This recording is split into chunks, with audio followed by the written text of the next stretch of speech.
All right. Good morning, everyone. Thank you so much for joining us. We're going to go ahead and get started with our Advanced Teaching Roles info session. So my name is Leah Sutton.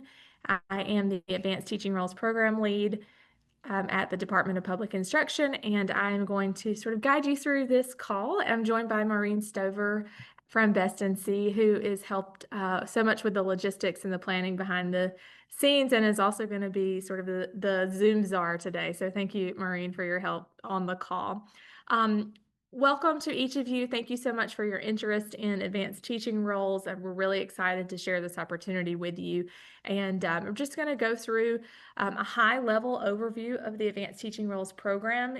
This may be a repeat for some folks, so just really want to make sure everyone is really oriented around what Advanced Teaching Roles is, and then we'll talk specifically about the grant opportunity that's available currently for 2025. And then after my presentation, we're going to just have some open Q&A with a couple of districts who are already participating in the Advanced Teaching Roles program so that you all can ask questions about this opportunity and also hear from participating districts about how it's working in their local context. So with us today, we have Penny Ballin, who's Executive Director of Innovation at Mount Airy City Schools, and also Melissa Dancy Smith, who's Assistant Superintendent of Academic Services and Accountability for Nash County Public Schools. And each of these districts have been implementing HER for a couple of years, so they are going to share their wisdom with us and their experience with us. He's going to be here since he's not going to. I will dive in now with just a quick overview of advanced teaching roles. Please feel free to stop me and ask questions if you have them as we go, or submit questions via the chat. Maureen can let me know if there's a pressing question in the chat that we can stop and answer. So we want to make this conversational, but I do have an overview prepared for us. So on this slide, I just pulled the legislative purpose of advanced teaching roles so that it's clear for everyone, and this is also in the RFP. Advanced Teaching Roles program was created by the General Assembly in 2016. Originally, it was a pilot. It's now a permanent program, a permanent part of state statute, and the purpose is really to allow highly effective teachers to advance in their profession by leading other teachers and or teams or additional students, to allow local school districts to create additional salary and compensation opportunities, new compensation models, and new organizational structure. So that's really the stated goal, and this is in legislation. So the basic principle of advanced teaching roles is this idea that the traditional structure of schools is outdated and really not working both for educators and for students. So typically this illustration is really just to show you what we all know. Typically in a school building, everyone's a flat organizational structure and everyone reports to the principal. And no matter how much experience they have and no matter what their skill set is. And so this organizational structure creates quite a bit of challenges for our schools. And so advanced teaching roles is really about how do we modernize and update that organizational structure, So the flat organizational structure creates a lot of challenges. So first is that we do not have a mechanism really traditionally to allow our best teachers to advance and to take on additional responsibilities to extend their reach unless they leave the classroom to become an administrator or do some other job that's completely removed from the classroom.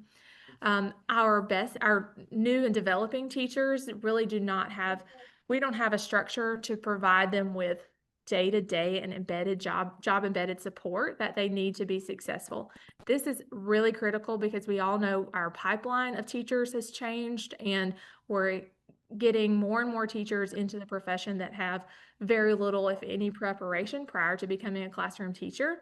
So we have things like beginning teacher support, which are helpful, but those things are really just add-ons outside of the school day. We don't have a structure traditionally to provide them with that ongoing day-to-day support as part of their job and the coaching that they really need.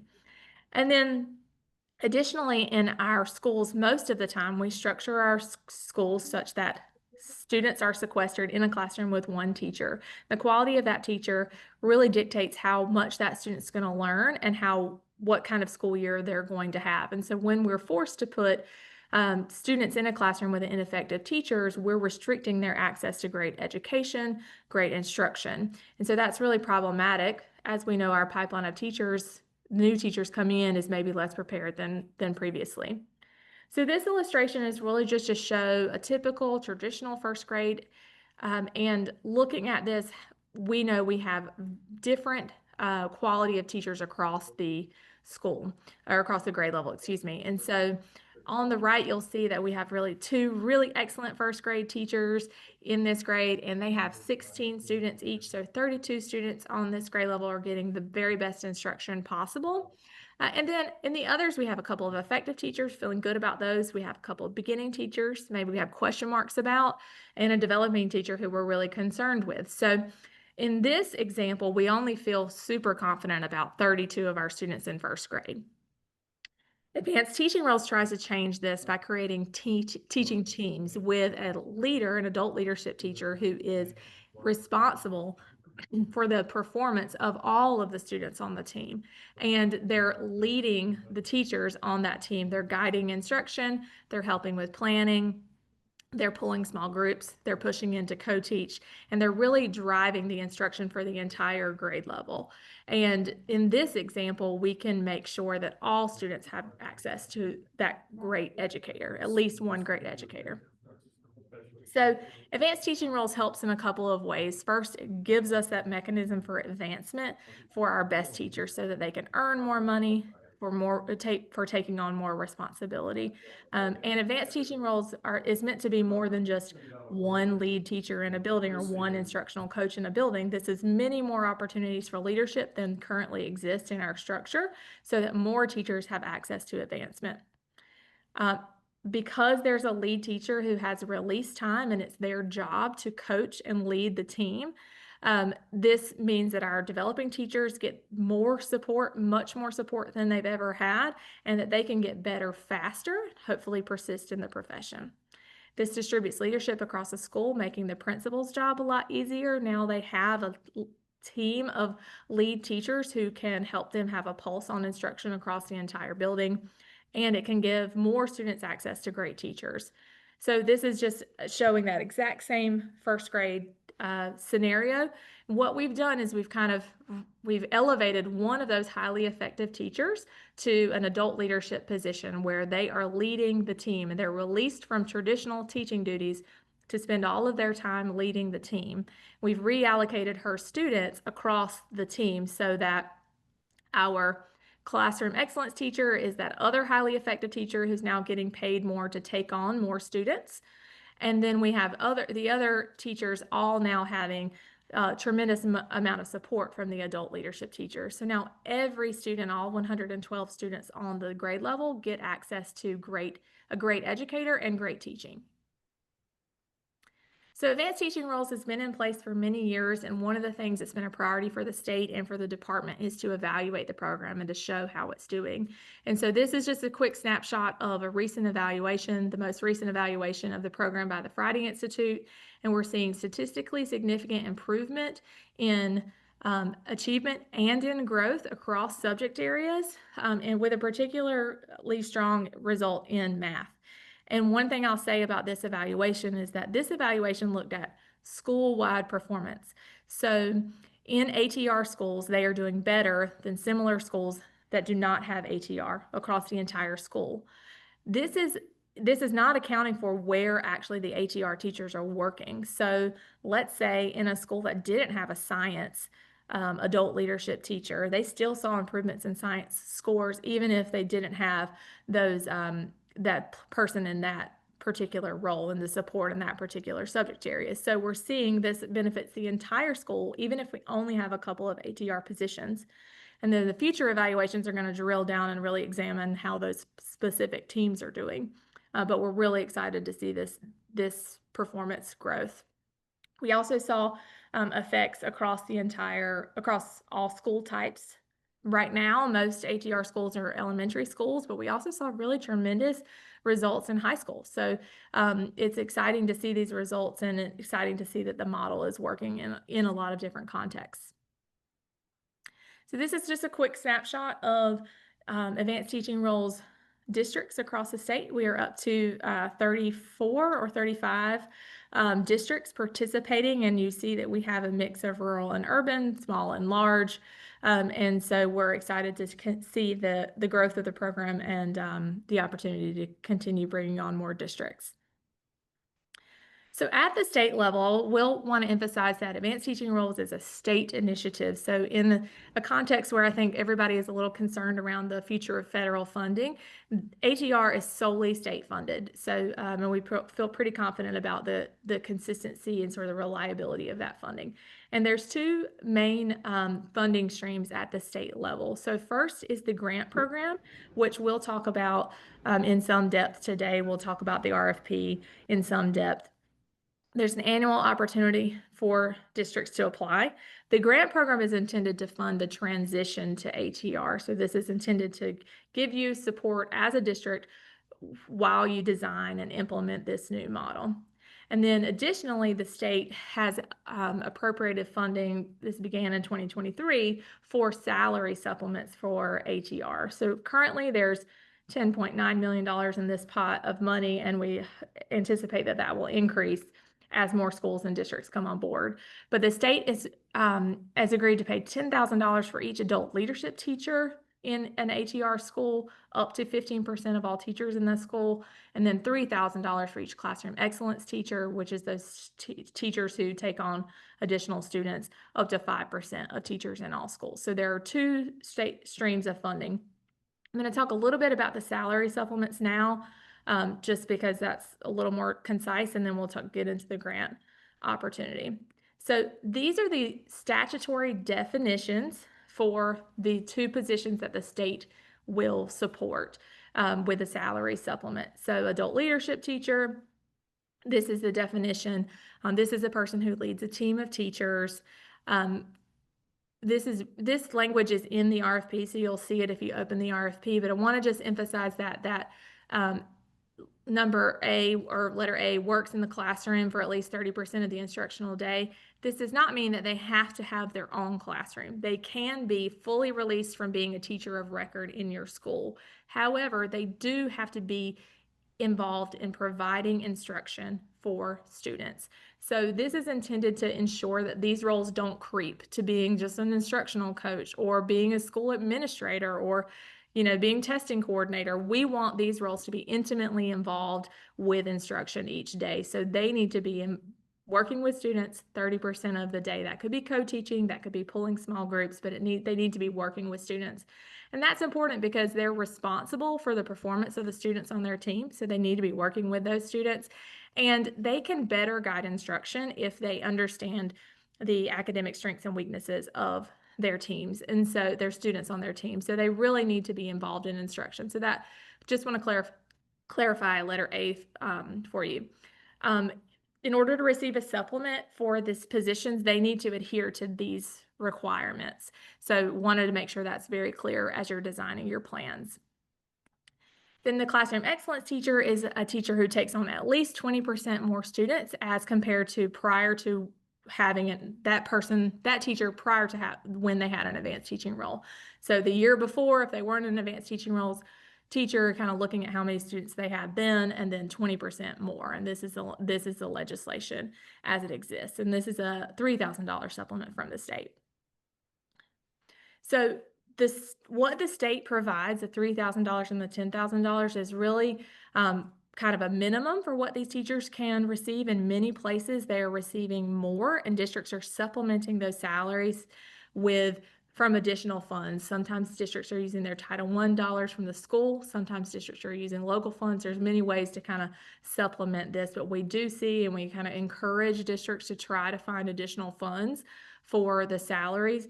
In particular, we're seeing in some innovative places that districts are using, for example, Title I dollars at a school to pay lead teachers in Title I schools, which are more challenging environment, more money than in non-Title I schools. So there's different ways to kind of create your salary structure at the local level that can incentivize your talent to move where you really need it most. Now, in your plan, you may implement other positions that you design. So it doesn't have to only be adult leadership or classroom excellence teachers, but if you would like to access the state salary supplements, those are the positions that the state is funding. So you may implement additional or design additional roles. They just need to adhere to the legislation, and your plan needs to clearly articulate what those roles are. And of course, the salary supplements, well, those will need to be funded locally. So proposals for the grant program, which are, so an approved grant allows you to design and implement an ATR model. And being a grantee allows you then to access those salary supplement funding. So participating and applying for the grant is an important sort of first step. So proposals for this year's grant program are due on August 15th. There is $5.5 million recurring available. That is not all available for this particular cycle, but every year we have $5.5 million to play with, sort of to fund grants. As a district, you are eligible for up to 2 3-year grants. So you can look at sort of like a 6-year horizon as you're thinking about your transition to ATR. And one thing I will say is that in proposals that we see that are successful, districts are articulating sort of a plan for how they are going to expand across the district. So we encourage you to sort of start small with a handful of schools that have maybe a need for talent strategy and also willing leadership that is excited about this particular plan, and then scale and expand slowly across your district over time. The grant funds cannot be used for salary supplements for the teachers in the roles. They are intended to be used for transition costs only. So that could be hiring technical assistants to transition to your new model, hiring a person at the district office to lead this project, paying for professional development for the teachers and principals who are moving into these new roles, but they cannot be used for salary supplements for the teachers in the roles. And importantly, districts receive class size flexibility while they're a grantee for their ATR schools only. So you saw in my illustration earlier that we rearranged when we gave that adult leadership teacher some release time to do her leadership and her coaching. We had to reallocate her students. And so the class size flexibility allows you at the school level to make those decisions around how you're going to reallocate students in a way that works for the school and for the leadership roles that you create. So the rubric is available on DPI's website, and I have several slides here that kind of go through the rubric.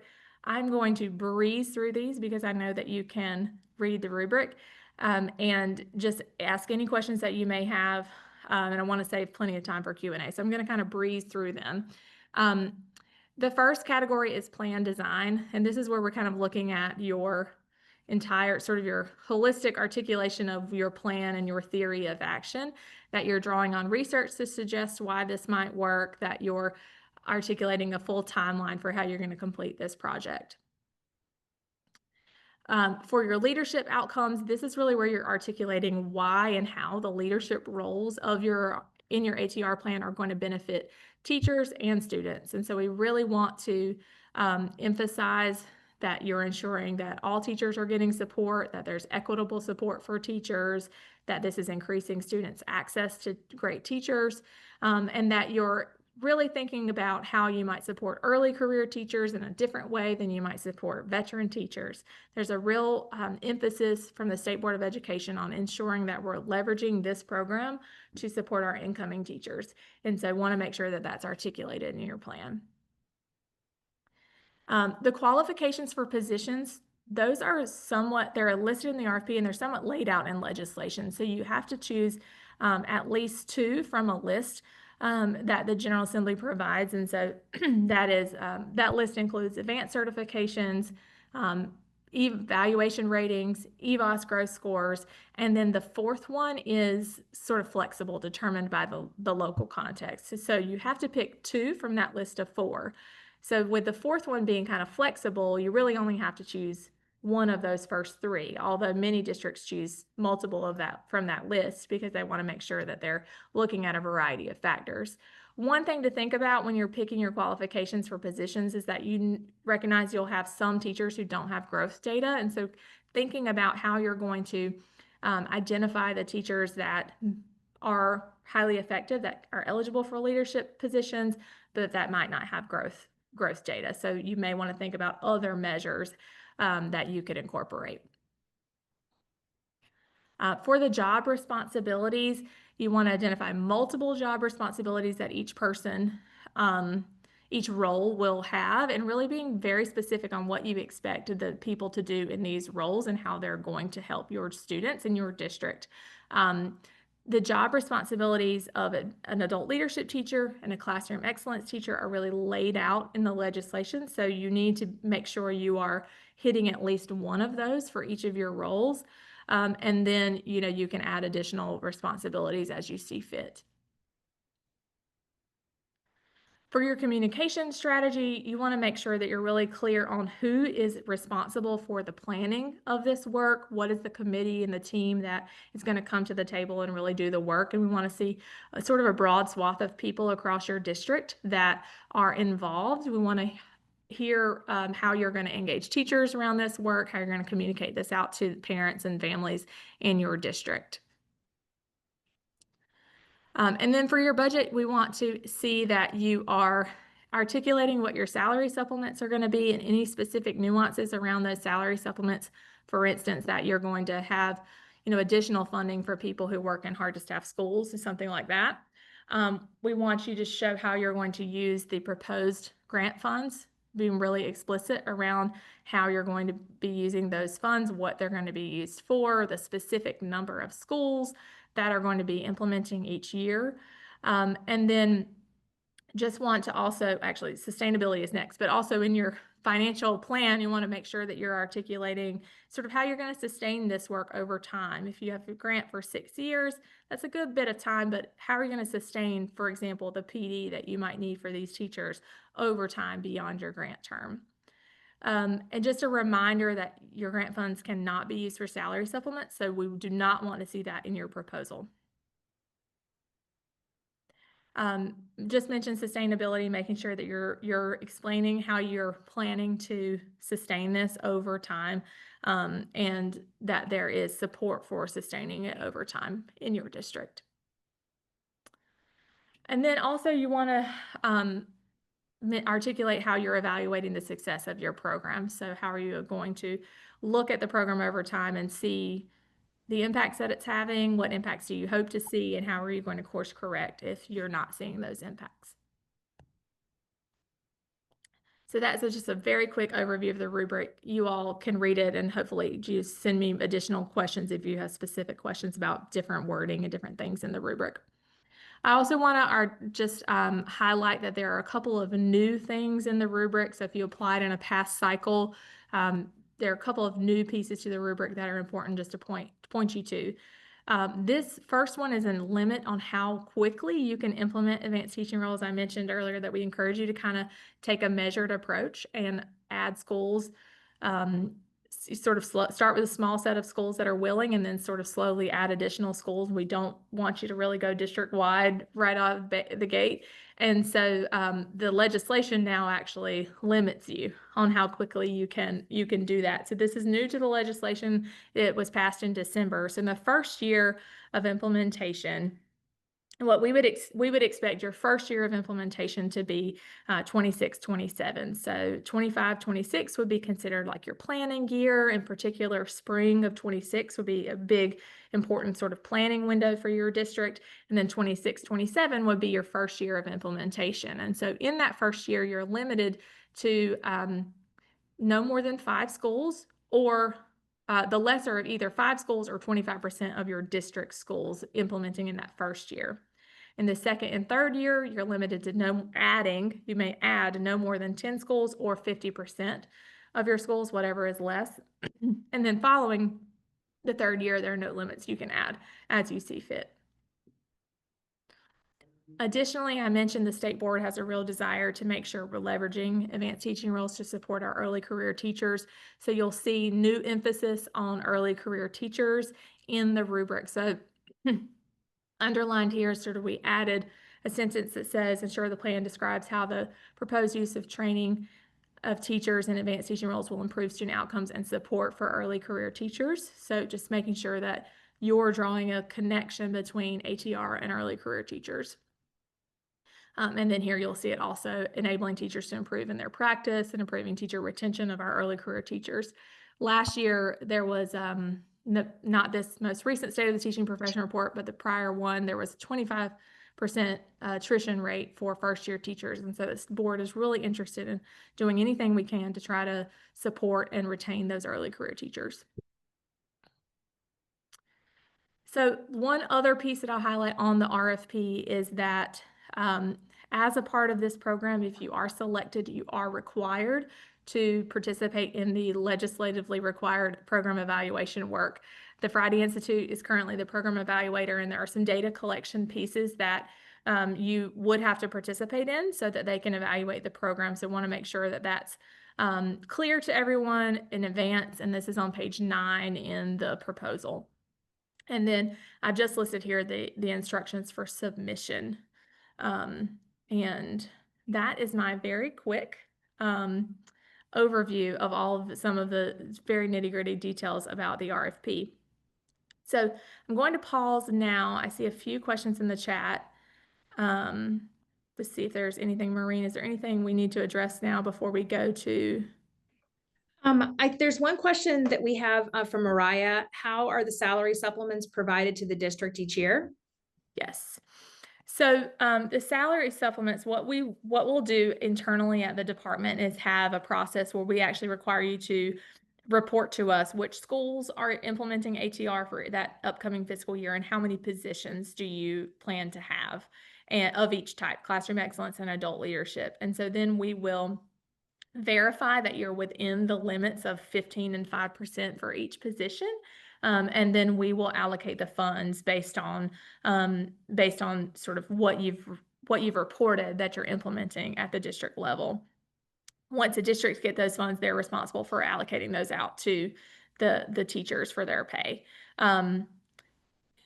One thing that's important to sort of note is that should there be less funds available than are requested, then there would be sort of a prorated amount given to each district for those salary supplements. Chris, I see your question. The salary supplements are recurring beyond the grant cycle. So those are intended to be ongoing. The grant money is intended to be transitional to help you transition, and then the salary supplements are intended to be ongoing as long as you are in good standing with the ATR program. We also had a question from Ruben Reyes. Are there any updates on class flexibility continuing for current ATR schools? Our elementary schools will be unable to continue without this flexibility. Yeah, so advanced teaching roles, so the legislation for everybody who's new to ATR, the legislation currently says that ATR schools, it's not district-wide, ATR schools may receive class size flexibility while they are a grantee. So we have districts now that are approaching the end of their 6 years, and they've been doing this for a long time, and they want to continue, and they need that flexibility. So there has been proposed legislation to extend the flexibility for 1 year while the department builds a model to essentially measuring student to teacher ratios across ATR teams. So if we measure a ratio across a team, that allows us to account for that adult leadership teacher and all of their time. And in theory, the idea would be that if you took an adult leadership teacher out of the classroom and you gave her release time and you reallocated her students across that same team that she's leading, that the adult to student ratio is exactly the same. You're just looking at it and staffing it differently. And so we are at the department working on how are we going to look at that. And so I am hopeful, Ruben, that we're going to see an extension of flexibility to give us a year to build those structures and communicate those back out to you. So I feel that I'm very optimistic that we're close to a resolution on that. And we at the department recognize how important that is to continued success with the program.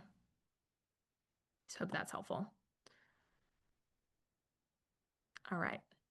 So I'm going to now just turn it over and take a minute, reintroduce our guests and open it up for Q&A. So this is an opportunity. You can ask me any kind of technical questions you want, but it's also an opportunity to hear from districts around why did they do this program? What successes, how do they go about their grant application? What successes have they seen so far? So I will welcome back Penny and Melissa. Penny Ballin is Executive Director of Innovation in Mount Airy City Schools, and Melissa Jancy Smith is Assistant Superintendent of Academic Services and Accountability with Nash County Public Schools.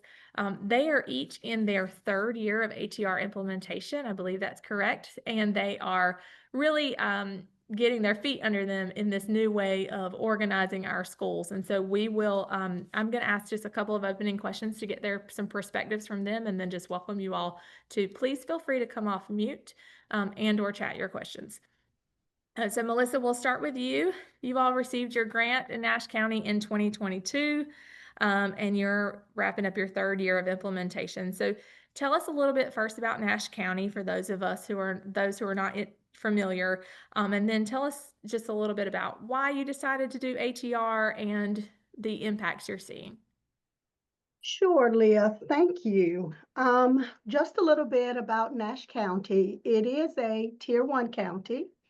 It is in eastern North Carolina, and it's about 40 minutes east of Raleigh, North Carolina, of course. And we are a school district that have really struggled, academically. So why did we apply for the Advanced Teaching Roles grant? We applied because we were competing with neighboring counties, which meant that some of our best rock star teachers were leaving us to go to some of our neighboring counties. So we knew that we needed to do something to ensure that we were able to retain our best teachers, and most importantly, to keep them closest to the classroom. So when we applied for the Advanced Teaching Roles grant, we were on the heels of COVID. So I want to say we applied in September of 2021. Mm-hmm. We were competing with our teacher retentions going up, but most importantly, our HR department, resorted to recruiting teachers internationally. And if you work with international teachers, what we realized is the majority of them came to us knowing the content, but they struggled with some cultural barriers, language barriers, and most importantly, just with the expectations that we had about teaching and learning in the United States. So we knew we had to do something to undergird all of our teachers, our new career teachers, as well as our veteran teachers, so we could just continue to thrive as a school district. So we wrote the grant, we applied for the grant, and the implementation for us has been quite successful.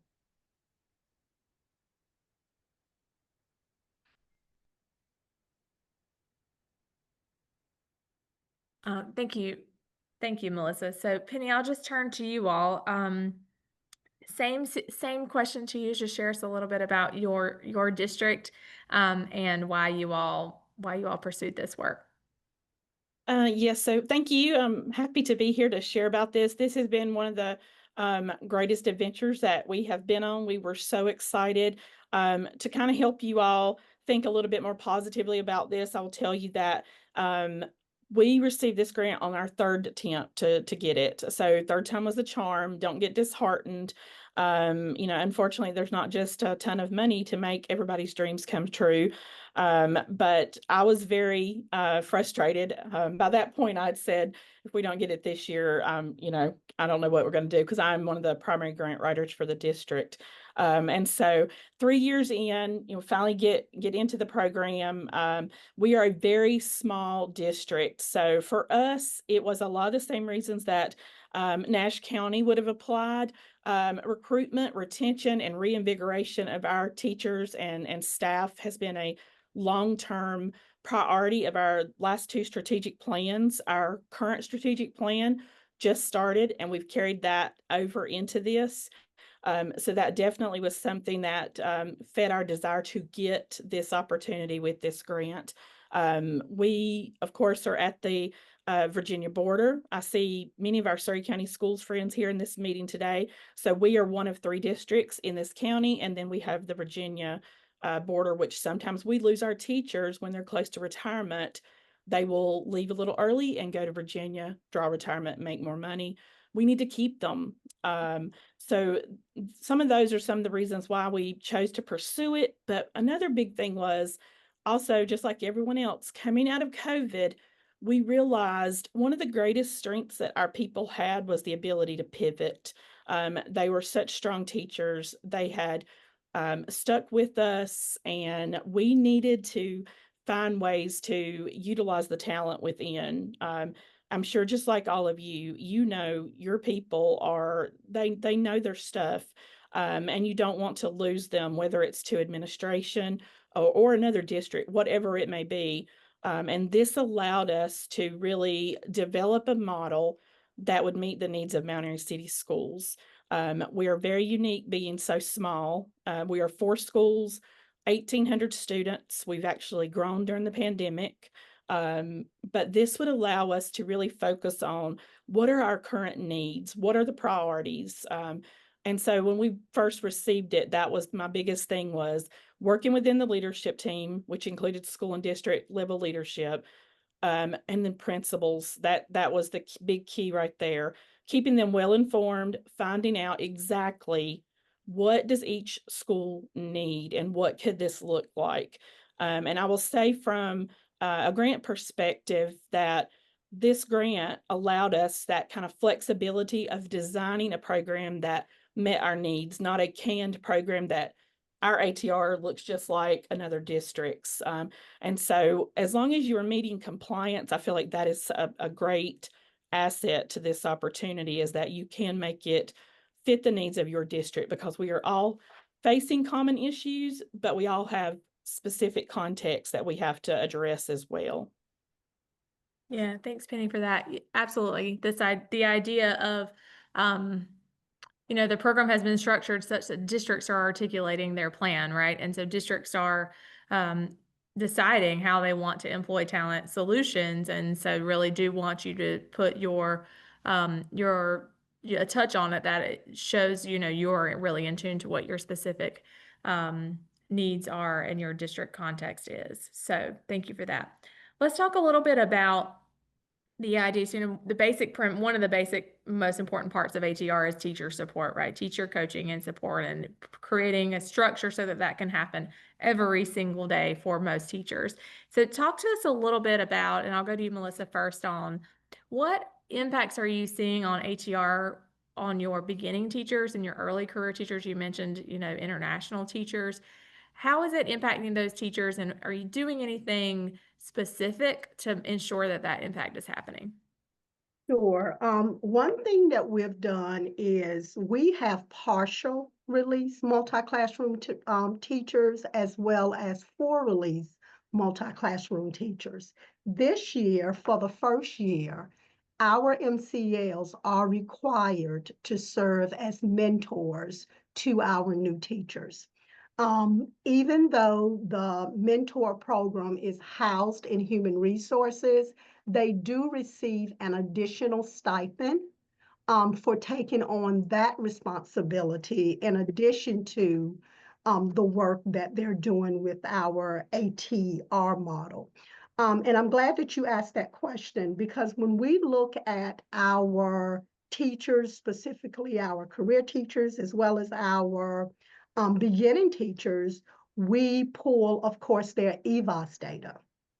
And what we saw over the past school year, that a lot of our international teachers exceeded growth, and they were in line with some of our other teachers, but also with some of our BTs. Because of that support that they get, they're actually meeting growth in the positive more than they have in the past, or they're exceeding growth. Also, it has improved our teacher retention in our ATR schools. So not only are we looking at EVOS data, but just looking at our qualitative data, we can see the difference in just teacher morale and how supported they feel by those people who are in those advanced teaching roles. That's great. I heard recently from Guilford County that they said something that was an unintended or something that they were just like looking at the data, and they said our teacher absences in our schools where we have ATR are way down. And that's one of those things, like, we know if your teacher is supported and they're there, that's a huge, they're not absent a lot, that's a huge impact for kids. And so these things that we're all facing with just ensuring our teacher talent is great. We need these kinds of solutions. So, Penny, I know you work Absolutely. specifically with beginning teachers. So, tell us a little bit about how you're connecting ATR and beginning teacher support. Yes, so being in a small district, as many of you know, you wear lots of hats at the central office. So I lead the ATR work, and then I'm also the BT coordinator. So I was able to have that lens of where are we at as far as, and I try not to term it as weaknesses, but opportunities for improvement is how we kind of term it and look at it through that positive lens. And so last spring, I thought we really need to, kind of revisit our BT support plan.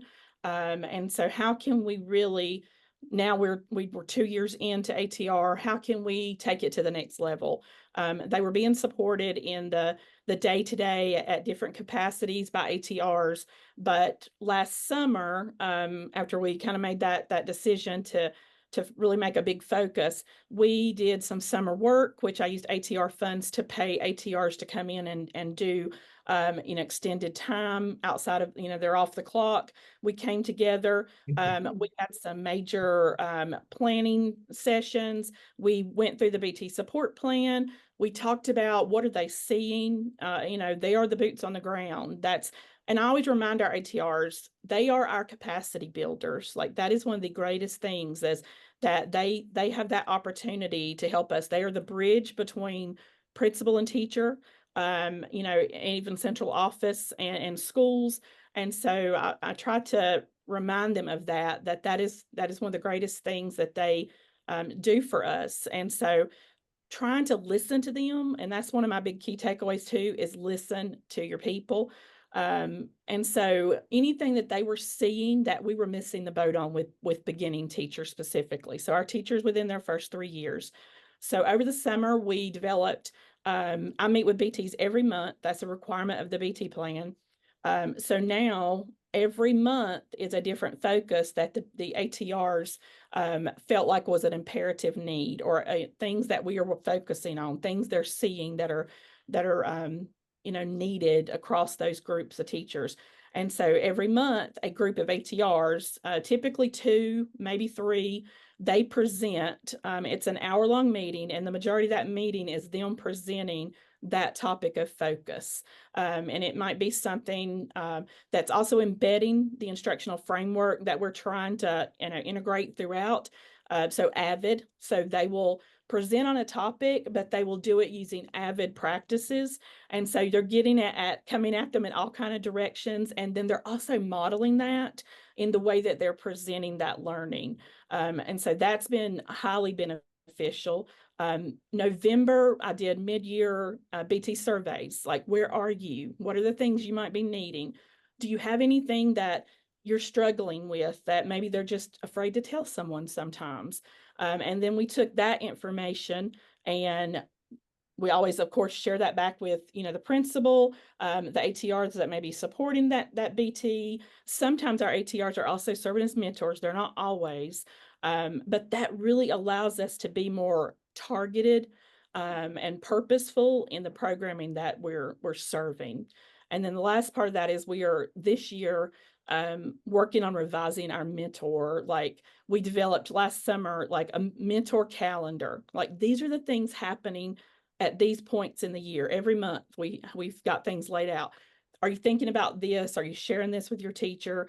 this is happening, and just trying to help them think about really purposefully, like, are they really building that relationship with their mentee? And so that's been, we've received really good feedback from the mentors that that's been helpful as well, because they're not always, they might go through mentor training, but they're not always thinking, because they're teaching too, and there's just so much.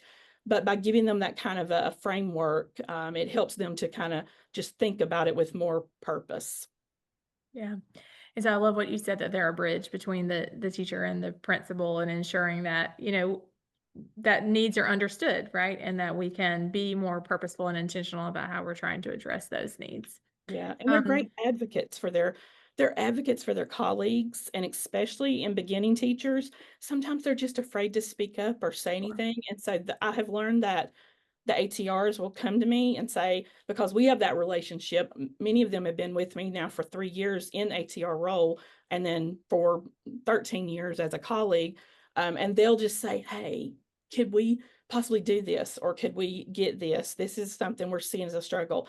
And then that, opens my eyes. Whereas the BT may not ever, they may not ever share or not know who to go to. Sure.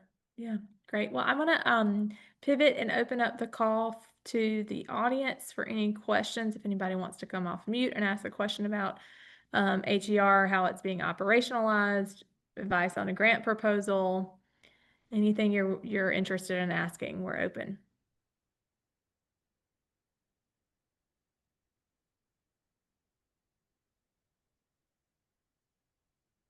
I would like to say something. Good morning, everyone. I'm glad to be on this panel and you all sharing this great information with us. I'm Tamika Farmer. I'm here in Edgecombe County. So right there, not too far from Nash. And I'm here in Edgecombe County. I'm a fourth grade teacher here at our school.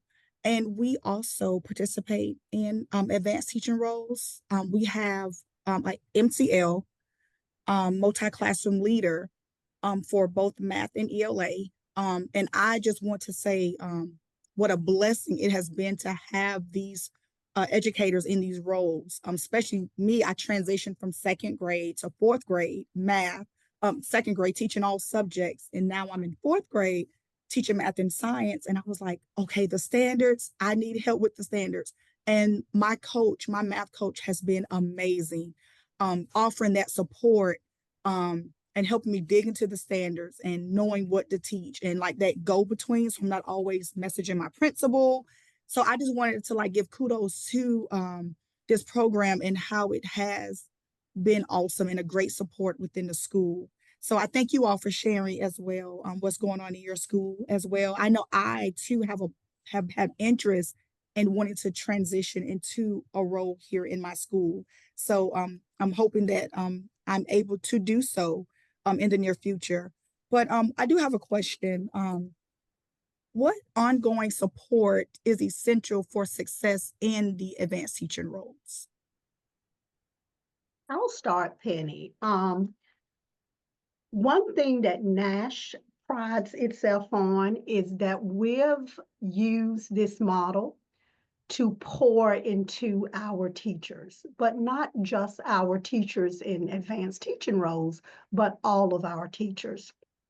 I think that ensuring that your teachers, but specifically your teacher leaders, are immersed in professional development.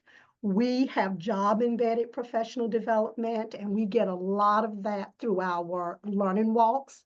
So, for an example, when the district team engages in a learning walk, our executive directors, assistant superintendents, and oftentimes our superintendent may walk with the principal. And they're going in the classrooms together and they're providing feedback, asking questions such as, well, what did you see, Melissa, when you walked into that classroom? Where our district level content specialists walk alongside our teacher leaders. So that can be an MTSS facilitator. It could, but most often it's our teachers who are in those advanced teaching roles. We knew that although our MCLs were excellent teachers, that we needed to, undergird them with things that helped them with adult leadership.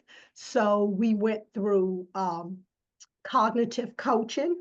That was paramount. We partnered with Public Impact, so we did some professional development with Public Impact. We're in the midst of getting all of our MCLs trained in the influencer as well as crucial conversations, just things to help them feel comfortable working with and through adults to build that collective teacher efficacy. We've done a lot of work around Anita Archer, Get Better Faster, and also many of our MCLs have gone to the Standards Institute, and that is sponsored through Unbound Ed. But when we use those things, we always tie those things back and connect it to our existing instructional framework so they can see that connectiveness in everything that we do. Yeah, and I think, Melissa, you just hit on that. It's really important that as you're thinking about an ATR model, you are asking teachers to do, when you're asking teachers to sort of step away from their traditional teaching duties and lead other adults, it's not something that everybody really just necessarily has a skill set for. So there's a combination of thinking really carefully about how are you going to identify and select the people for the roles and find the people that are the right fit for this, and then how are you going to prepare them for those roles, because you can't expect them that they just have all the skills to lead other adults. You do need to spend some of your grant funds and some of your resources to train and prepare these folks.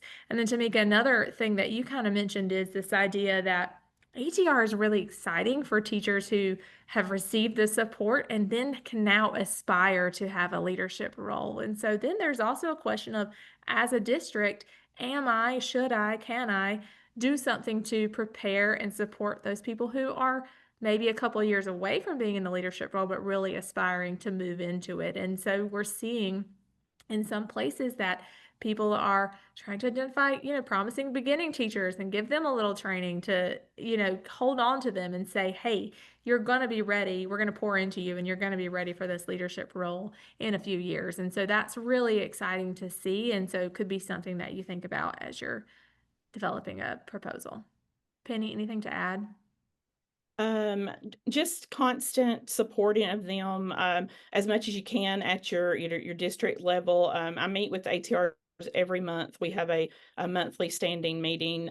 We completed a book study, Brene Brown, Dare to Lead, where we had some behind the doors, real talk conversations, especially in the beginning.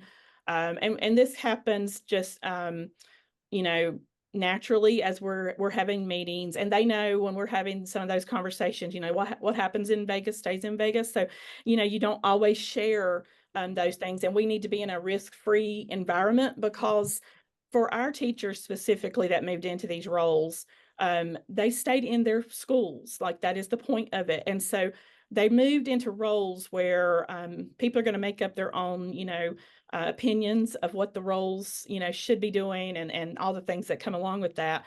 And so they had to go into these positions and learn how to kind of juggle that and have conversations, sometimes, coaching conversations that they were not necessarily used to. And so we had a lot of that, like sharing things that they are struggling with and letting others, not just myself, but other people in the team, give them, advice, what's worked for them. So sharing of best practices has been a big thing, but really just helping them to be open and honest within our group. And then I had one principal who started this in her school. She really considers her ATRs in that building as a part of a leadership team, that she and her assistant principal, they can all come together. And so she would prioritize some time that they were having very intentional meetings, and then really feeling like I have a team of people that I can trust. And that's where they would have those conversations. And that's also where you see the role, each of our ATRs has a scope of work that's very detailed out, like these are the things.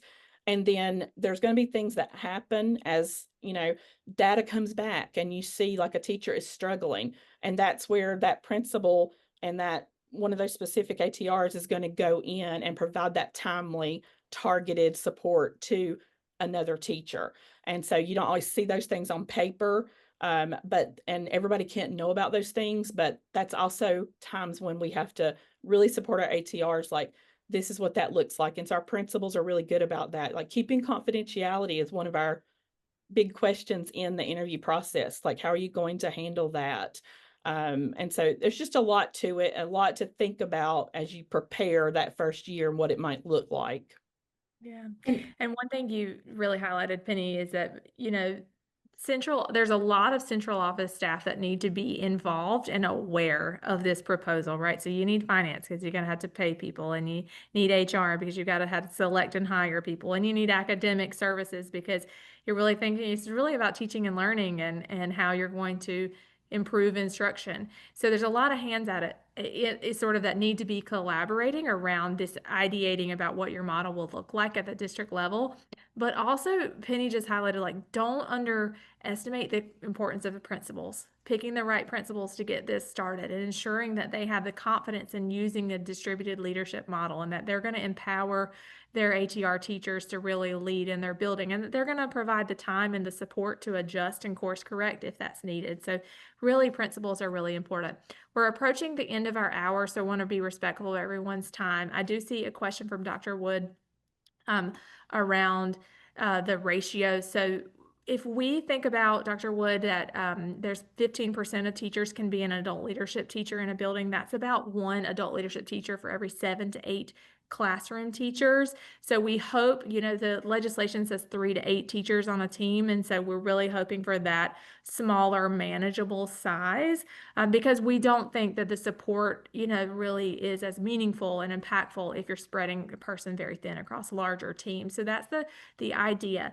At the school level, though, you can structure the team how you see fit. So in some places it's across grade bands. So you could have it depends on the size of the school too, right? But you could have a K2 literacy person and that's their focus and they're supporting teachers on literacy in those grade levels. Or you could just have a first grade person who's supporting the whole first grade and that's all they focus on. So there's different ways to approach it.